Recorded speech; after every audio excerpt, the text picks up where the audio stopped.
Mempendeza Mungu injili ya Yesu Kristo ibiliyo mahali hapa. Ni vyema tuamini, tuombe neno liendelee sana mapenzi yake Mungu. Mtakatifu wa Israeli, Mungu wa Abrahamu, Isaka na Yakobo, asante kwa jioni ya leo. Mependezwa injili ya Yesu Kristo Bwana, uweke wakfu mahali hapa.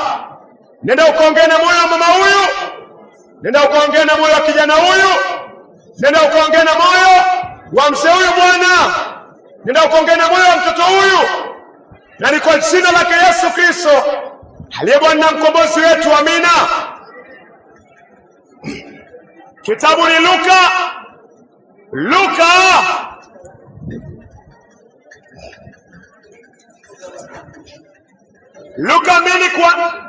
2 kuanzia 4. Luka 2 mstari wake ni wa 4.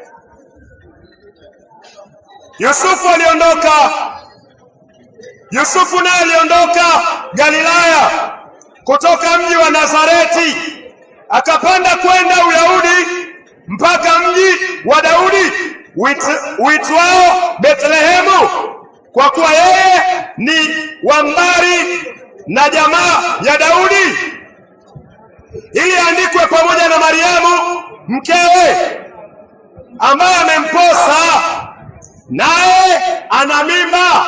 Mariamu alikuwa na ujauzito.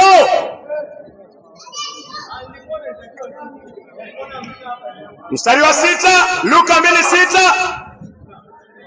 Ikawa katika kukaa huko siku zake za kuzaa zikatimia. Mariamu siku zake za kuzaa, Mariamu siku zake za kumzaa Yesu Kristo, siku hizo zikatimia. Mariamu ni mjamzito, siku zake za kumzaa Yesu Kristo zimetimia. Miezi 9 imetimia. Mariamu anataka kumleta Yesu Kristo duniani. Kumbuka, Yesu anamaanisha wokovu. Huyu mtoto anamaanisha wokovu. Mariamu yuko tayari kumzaa huyu mtoto. Mariamu yuko tayari kumleta huyu mtoto duniani. Duniani moyo wako na duniani moyo wangu. Luka 2 mstari wa 6. Ikawa katika kuzaa huko siku zake za kuzaa zikatimia, akamzaa mwanawe. Mariamu akamzaa mwanawe. Kifungua mimba akamvika nguo za kitoto, akamlaza katika hori ya kulia ng'ombe, kwa sababu hawakupata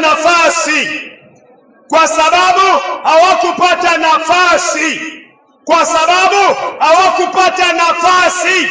Mariamu alikosa nafasi katika nyumba za wanadamu, kwa sababu hawakupata nafasi katika nyumba ya wageni. Mariamu hakupata nafasi kwa nyumba ya wageni. Haina tofauti na leo. Mariamu ni mjamzito. Mariamu ako na mimba kupitia nguvu na uweza wa Mungu kupitia Roho Mtakatifu. Mariamu amepokea mimba kupitia nguvu na uweza wa Roho Mtakatifu. Huyu mtoto ambaye anaenda kuzaliwa, Mathayo 1:21, naye bikira atachukua mimba, atamzaa mwana. Mariamu atachukua mimba, atamzaa mwana, naye watamwita jina lake Yesu. Naye watamwita jina lake Yesu, kwa maana yeye ndiye atakaye waokoa watu wake kutoka kwa dhambi zao. Mariamu yuko na ujauzito. Mimba ambayo amebeba ni kupitia nguvu na uwezo wa Mungu kupitia Roho Mtakatifu. lakini shida ni nini? Shida ni mahali pa Yesu Kristo kuzaliwa. Shida ni mahali pa Yesu Kristo kuzaliwa. Shida ni mahali nyumba ilikosekana, chumba kilikosekana, mahali Yesu anapaswa azaliwe, mahali wokovu unapaswa uzaliwe. Nyumba ilikosekana, nyumba ilikosekana. Haina tofauti leo, haina tofauti leo, lakini inashangaza na inahuzunisha. Inashangaza na inahuzunisha. Tunasherekea kumbukumbu, tunaelekea kusherekea kumbukumbu ya kuzaliwa kwa Yesu Kristo. Tarehe iko kwa maandiko, lakini tukio la kuzaliwa kwa Yesu Kristo liko kwa maandiko. Tarehe iko kwa maandiko, lakini tukio la kuzaliwa kwa Yesu Kristo iko kwa maandiko. Kwa nini tarehe iko? Yesu anazaliwa kila wakati. Yesu anazaliwa kila siku. Kwa wale ambao wanamwamini, mtu akiokoka Januari, Yesu amezaliwa ndani yake Januari. Yesu amezaliwa Januari. Mtu akiokoka Februari, Yesu amezaliwa Februari ndani ya huyo mpendwa. Mtu akiokoka March, Yesu amezaliwa March ndani ya moyo wa huyo mpendwa. Mtu akiokoka August, mwezi wa 8, Yesu amezaliwa mwezi wa 8 kwa moyo wa huyo mpendwa. Biblia haijapeana tarehe maalum ya kuzaliwa kwa Yesu Kristo. Swali ni moja. Mariamu akiwa na ujauzito, Mariamu alipokuwa na ujauzito, nafasi ilikosekana.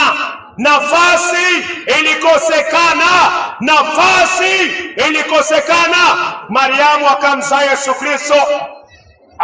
Yesu Kristo kwa hori.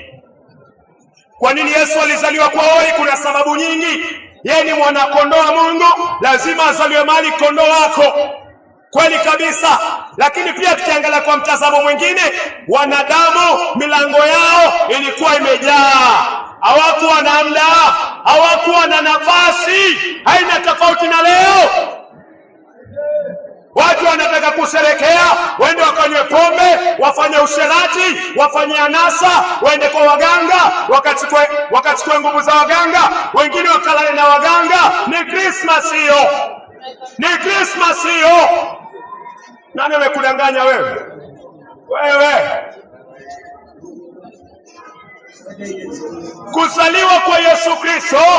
Kuzaliwa kwa Yesu Kristo ni mwanadamu aondolewe, mwanadamu aokolewe kutoka kwa dhambi zake. Hiyo ndio kuzaliwa kwa Yesu Kristo. Hiyo ndio kumbukumbu ya kuzaliwa kwa Yesu Kristo, ni mwanadamu aokolewe kutoka kwa dhambi zake. Unaipokea vipi? Unaipokeaje kuzaliwa kwa Yesu Kristo? Haijalishi hata kama unasema ni tarehe 25. Ukiweka kwako ni tarehe 25, okay, ni sawa, lakini shida ni moja. Je, Yesu amezaliwa ndani ya moyo wako? Nafasi ilikosekana. Usherati ukiwa kwa moyo, uzinzi uko kwa moyo, hautaki kuachilia, nafasi imekosekana. Yesu azaliwe kwa moyo wako. Unasherekea tarehe, lakini tokeo halijafanyika kwa moyo wako. Unasherekea tarehe, unasonga nywele vizuri. Wewe, si vibaya kusonga nywele.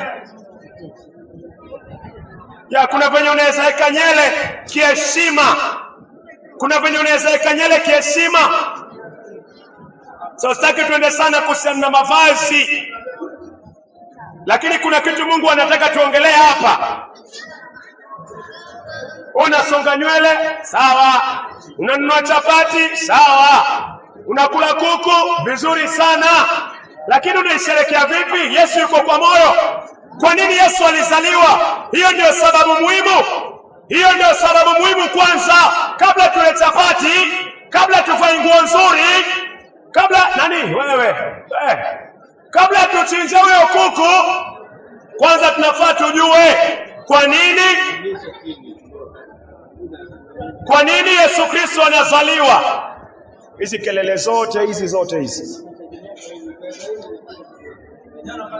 utazoea baba, utazoea. Hivyo ndio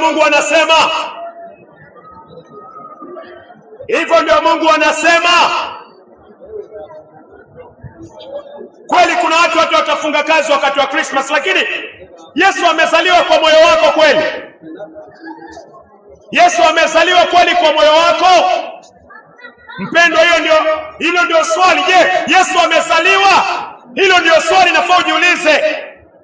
Hata kama 25 si tarehe, lakini ikifika tarehe 25 ikifika tarehe 25 ukiona watu wanasherehekea, nini nagonga kwa moyo wako? Kuna mtu anafikiria kulewa, inashangaza. Wafikiria kulewa katika kumbukumbu ya Yesu anazaliwa. Mwanadamu aondolewe kwa hiyo pombe, wewe unaifuata, unaisherekea. Wengine hawajaoa, hawataki kuoa. Siku ya Krismasi ndio wanaona ni muda mzuri sana wa kuchukua mkeo mwenyewe. Wewe una adabu. Jichunguze. Kumbukumbu ya siku ambayo Yesu anazaliwa, wewe ndio unataka ukashiriki uzinzi na usherati? Wewe kama sikuni ya jehanamu ni nini? Kumbukumbu ya Yesu kuzaliwa, wewe ndio unasema sasa wacha nikachukua ile wine.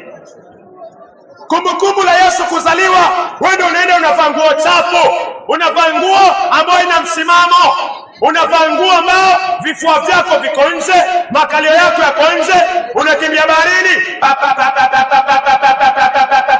Yesu akuzaliwa tufanye upumbavu huo.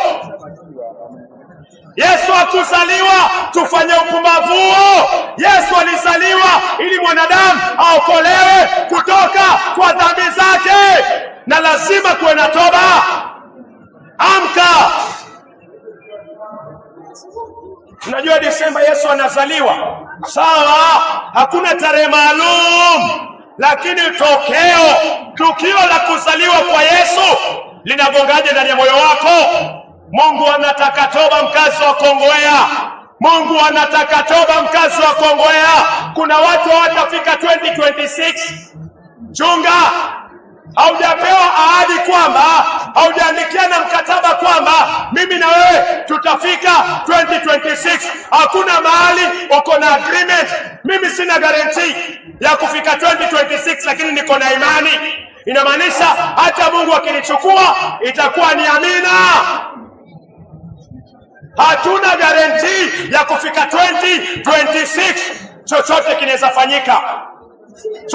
kinaweza fanyika. Heri wao wafao ndani ya Kristo Yesu. Heri wao wafao ndani ya Kristo Yesu. Yule anakufa ndani ya Kristo Yesu hajapoteza. Hii Christmas wachukuliaje wewe? Wachukuliaje tokeo la kuzaliwa kwa mwana wa Mungu? Wachukuliaje?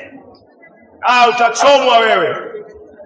Utachomwa kwa sababu kile ambacho unaamini kwamba ni 25, lakini 25 unakaa vipi? Nikiamini ni April, katika hiyo siku unakaa vipi? Maana inaamini kwamba unaamini Yesu amezaliwa. Mungu hataki usherekee tu kusherekea kwa mwili. Mungu anataka usherekee kwa moyo. Mariamu alikosa nafasi.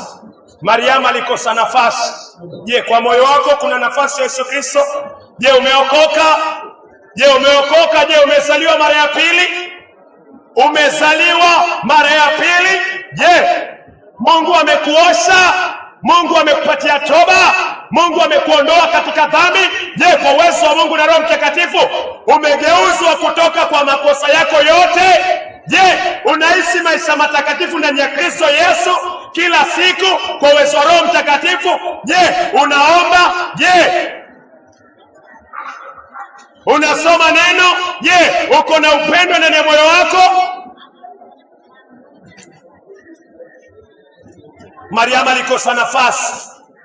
Mariamu alikosa nafasi. Yesu akazaliwa kwa zizi. Je, uko na muda na Yesu Kristo? Mara ngapi unafungua Biblia? Wewe nani? Wewe mama. Wewe. Mara ngapi unafungua Biblia? Mara ngapi, jiulize, kuwa mkweli na nafsi yako. Mara ngapi unafungua Biblia? Mara ngapi unafungua Biblia usome? Mara ngapi? Mara ngapi unafungua simu yako? Mara ngapi uko kwa simu? We ni mnafiki. Wanafiki wanakaa kwa simu sana zaidi ya Biblia. Wanafiki wanakaa sana kwa kazi zao zaidi ya kazi ya Mungu. Mungu hajasema tusifanye kazi, no. Mungu anasema tufanye kazi, na pia Mungu anasema muda wake umpatie. Hapa ndio unajua moyo wako. Hawezi kuja kwa Yesu Kristo kama hujatambua moyo wako na njia zako na njia zangu mbaya. Ndio tuzitubu mbele za Mungu, tuachane nazo. Mara ngapi unasikiza muziki wa kidunia? Mara ngapi unasikiza mahubiri? Ni mara ngapi unasikiza muziki ya kidunia? Na ni mara ngapi unasikiza Injili? Masikio yako umempatia Diamond, masikio yako umepatia watu ambao wanaishi maisha machafu. Nani anatawala masikio yako? Ni nani anatawala? Nani anatawala masikio yako? Nani anatawala masikio yako? Kama si Mungu umepoteza. Mungu anataka toba. Yesu azaliwe. Mungu ndio anafaa awe anatawala nafsi yako, mwili wako, akili yako, mawazo yangu vile vile. Kila kitu chako Mungu anafaa tawale. Kama Mungu atawali kila kitu chako, ina maana kuna ibilisi umempatia nafasi. Nani anatawala mwili wako? Wewe nani? Wewe. Nani anatawala mwili wako? Ni Mungu? Ama ni kisirani ambaye hajaolewa? Ama ni kisirani ambaye hajaoa? Manake soko hili limebobea kwa usherati. Kuna watu hawataki mahubiri, lakini kwa usherati namba moja, pepo mchafu wewe. Kuna watu hawataki mahubiri. Wanaona ni kelele. Lakini kwa usherati namba moja, kuangalia pornografia kwa simu namba moja. Yesu atazaliwaje kwa moyo wako? Kuna watu hawapei attention kwa neno la Mungu likisomwa. Si mhubiri wa kwanza, hata wahubiri wengine wakija kuhubiri, kuna mtu hata hayuko au uko kabisa. Lakini kwa kushika bibi za wenyewe, kwa kushika bwana za wenyewe, namba moja, mnafiki wewe. Yesu atazaliwaje kwa moyo wako? Na kama matamanio yako ni hayo, hauenui neno la Mungu, hauoni umuhimu wa neno la Mungu. Kuna watu wengine hawafungi kazi zao. Kuna watu hapa sokoni hawafungi kazi zao. Mungu mwenyewe alifanya kazi na akapumzika. Wewe ni nani kama uongozi na pepo mchafu ambaye ni ibilisi? Funga kazi yako, nenda kwa ibada. Ufungi kazi yako na madeni yanajaa. Madeni yako vile na ufungi kazi. Hatujatoka kwa mada. Nafasi ilikosa kwa Yesu. Yesu hakuzaliwa kwa sababu nyumba ilikuwa imejaa, na haya ndio mambo yanajaza mioyo ya wanadamu. Kazi za mikono yetu. Kuna mtu Januari mpaka Januari yuko kazi, anunui baskeli, hajanunua nani? Wewe umejilani mwenyewe, na ndio njia ya baraka. Yesu anakosa mali kwa kuzaliwa. Una nafasi na Yesu Kristo. Madeni yanajaa, school fee na kushinda, mke yuko tayari kutoroka, vikao umeitwa, mali hujalipa. Mpatie Yesu Kristo nafasi azaliwe. Hiyo ndio shida. Nyumba ilikuwa imejaa. Kwa nini? Nini imejaza moyo wako? Nini nakula time yako? Nani anatumia time yako? Jichunguze. Kama unaenda kanisani Saturday, ya Mungu akubariki. Je, on Sunday uko kazini? Kama unaenda kanisani Saturday, sawa, Mungu akubariki kwa hilo. basi inamaanisha Sunday unaweza patikana kanisani. Sunday unaweza patikana kazini, ama pia ukaenda kanisani, ni sawa. Kama unaenda kanisani umeamini, wewe unaenda Sunday, unasema Sunday ni sawa na wewe, unasema mimi naenda Sunday, sawa. Lakini wewe unaenda na ukienda unatoka saa ngapi? Ukienda kanisa unatoka saa ngapi? Unaweza sema nimeenda kanisani, lakini moyo wako bado uko kwa biashara. Moyo wako uko kwa biashara. Wewe umejaa. Wewe ni ile nyumba ambayo Yesu hakuweza kuzaliwa. Nyumba imejaa. Wenda kanisani lisali moja, umetoka. Wenda kanisani masaa mawili, umetoka. Mungu amekupa siku 6 ufanye kazi, ya 7 upumzike. Bado hutaki kupumzika? Yesu alikosa nafasi. Mungu anasema ikumbuke siku ya Sabato na uitakase. Wale ambao kwa maandiko kweli kweli wanatambua Yesu alikufa Friday jioni, akalala Friday, Saturday, Sunday akafufuka.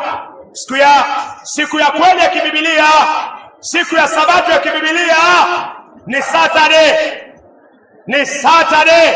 Inaanza leo Friday jioni, kesho Mungu alipumzika kastarehe, alafu Sunday ni siku ya kwanza. Unaishi maisha gani? Uko na pumziko kweli? Uko na pumziko? Jichunguze. Kitu ambacho kilifanya Yesu Kristo asizaliwe na asizaliwe kwa moyo wako na wangu, nyumba zilikuwa zimejaa. Nyumba yako ambayo ni moyo wako umejaa nini? Nyumba yako imejaa nini? Nyumba yangu imejaa nini? Wakorintho wa kwanza 3 mstari wa 16. Ama hamjui kwamba mili yenu ni hekalu? Mili yenu ni hekalu. Mili yetu ni nyumba. Mili yetu ni nyumba. Yesu alikosa chumba cha mahali angezaliwa. Mungu anasema kwa Wakorintho wa kwanza 3 mstari wa 16. Mungu anasema mili yetu ni hekalu. Ukiwa nyuma kuna nafasi kwenu. Hatua ya kwanza kumpokea Yesu Kristo, lazima utambue wewe ni mwenye dhambi. Mimi ni mwenye dhambi 100%. Mwenye dhambi toka tumboni. Adam alipoasi, wanadamu wote walifanyika wenye dhambi. Mimi nikafanyika mwenye dhambi. Wewe ukafanyika mwenye dhambi kupitia baba anaitwa Adam. Hatua ya pili ni kukiri dhambi. Mungu anataka ukiri dhambi na uachane nazo. Kukiri ni kuzitamka, nimezini. Kukiri ni kuzitamka. Kukiri ni kukubali, na si kukubali tu, kuzitamka, kuzisema, kuzitaja mbele ya Bwana. Kila kitu kiovu ambacho umekifanya unakitaja mbele za Bwana. Hiyo ni kukiri. Hatua ya 3 ni kutubu. Kutubu ni kugeuka kutoka kwa dhambi. Hatua ya 3 ni kutubu. Kutubu ni kugeuka kutoka kwa dhambi. Kutubu ni kugeuka kutoka kwa dhambi. Ezekieli 18 mstari wake ni wa 30. Ezekieli 18 mstari wake ni wa 30. Nyumba ya Israeli, nitawahukumu kila mmoja sawa sawa na njia zake, asema Bwana Mwenyezi. Tubuni. Mungu anasema tubuni. Geukeni kutoka makosa yenu yote. Mungu anasema tubu. Geuka kutoka makosa yako yote. Kutubu ni kugeuka. Kutoka kwa makosa yote. Ukitubu wewe unageuka kwa nini? Ukitubu unageuka kwa nini? Kama umekuwa ukilala na malaya, kutubu ni kuacha.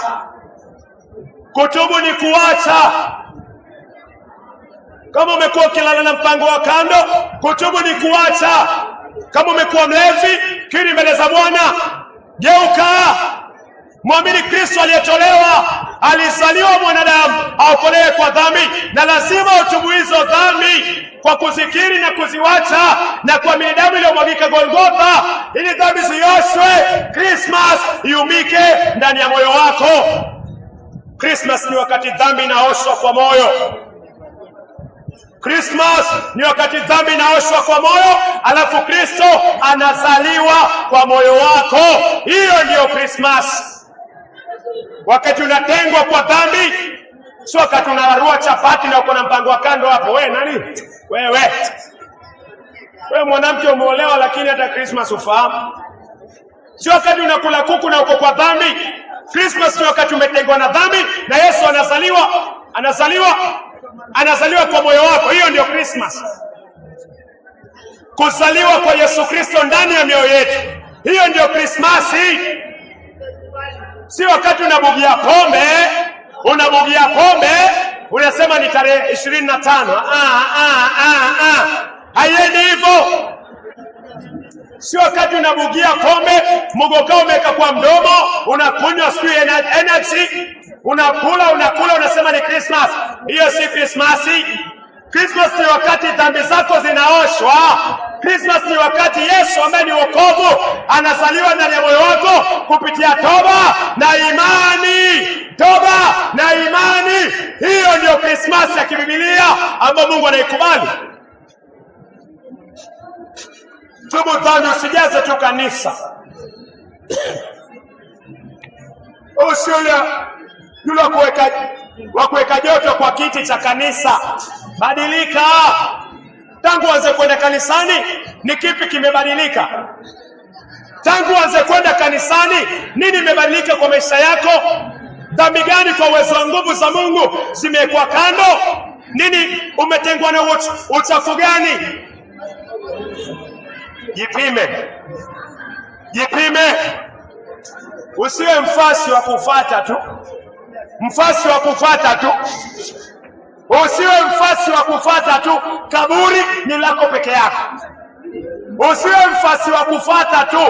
Kaburi ni lako peke yako.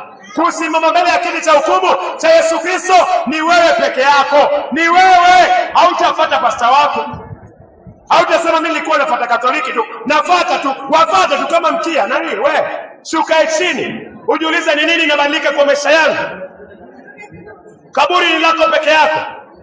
Kusimama mbele ya kiti cha hukumu cha Yesu Kristo ni wewe peke yako.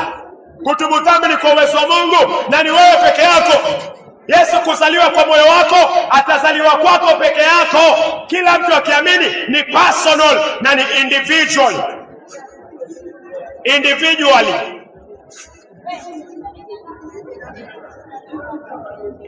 Geuka kutoka kwa dhambi. Geuka. Kila Christmas ambayo unasherehekea kwa maisha yako, inafaa unaona ushindi kwa damu ya Yesu Kristo. Inafaa unaona ushindi wa utakatifu, maana Yesu ni utakatifu. Kila Christmas unaisherehekea, inafaa unabadilika. Unatengwa kila siku na dhambi. Hiyo ndio Christmas ya kibibilia, kuzaliwa kwa Yesu Kristo. Na kushukuru Mungu wa Abrahamu, Isaka na Yakobo. Asante kwa neno lako mahali hapa, asante kwa maonyo.